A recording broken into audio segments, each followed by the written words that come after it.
Kejadian pasal 48 dengan perikop Yakub memberkati Manasye dan Efraim.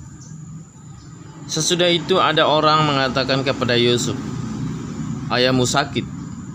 Lalu dibawanya lagi dua anaknya, Manasye dan Efraim. Ketika diberitahukan kepada Yakub, "Telah datang anakmu Yusuf kepadamu," maka Israel mengumpulkan segenap kekuatannya dan duduklah ia di tempat tidurnya. Berkatalah Yakub kepada Yusuf, "Allah yang Maha Kuasa telah menampakkan diri kepadaku di Luz, di tanah Kanaan, dan memberkati aku, serta berfirman kepadaku, 'Akulah yang membuat engkau beranak cucu, dan aku akan membuat engkau bertambah banyak dan menjadi sekumpulan bangsa-bangsa.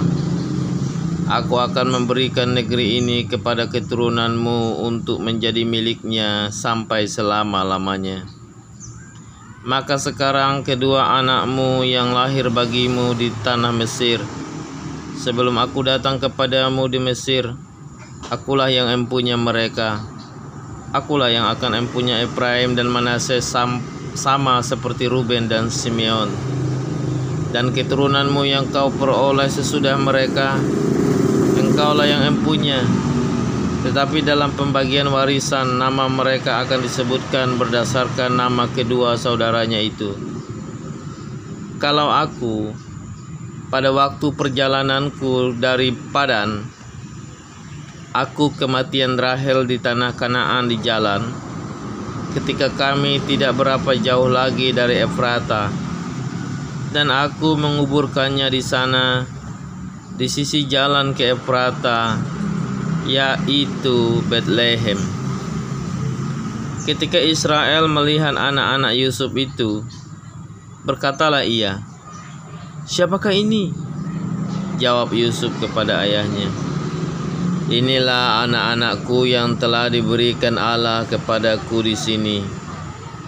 Maka kata Yakub, 'Dekatkanlah mereka kepadaku, supaya aku berkati mereka.' Adapun mata Israel telah kabur karena tuanya, jadi ia tidak dapat lagi melihat. Kemudian Yusuf mendekatkan mereka kepada ayahnya, dan mereka dicium serta didekap oleh ayahnya. Lalu berkatalah Israel kepada Yusuf, 'Tidak kusangka-sangka bahwa aku akan melihat mukamu lagi.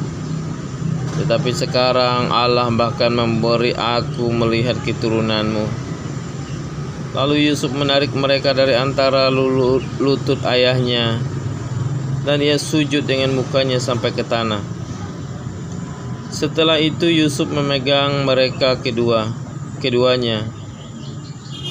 Dengan tangan kanan dipegangnya Efraim, yaitu di sebelah kiri Israel, dan dengan tangan kiri Manasye, yaitu di sebelah kanan Israel.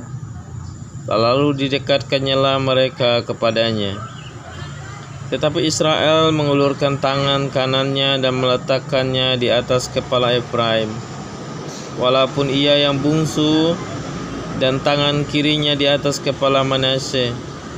Jadi tangannya bersilang, walaupun Manasye yang sulung. Sesudah itu diberkatinya lah Yusuf, katanya, 'Nenekku dan ayahku Abraham dan Ishak telah hidup di hadapan Allah. Allah itu sebagai Allah yang telah menjadi gembalaku selama hidupku sampai sekarang, dan sebagai malaikat yang telah melepaskan aku dari segala bahaya.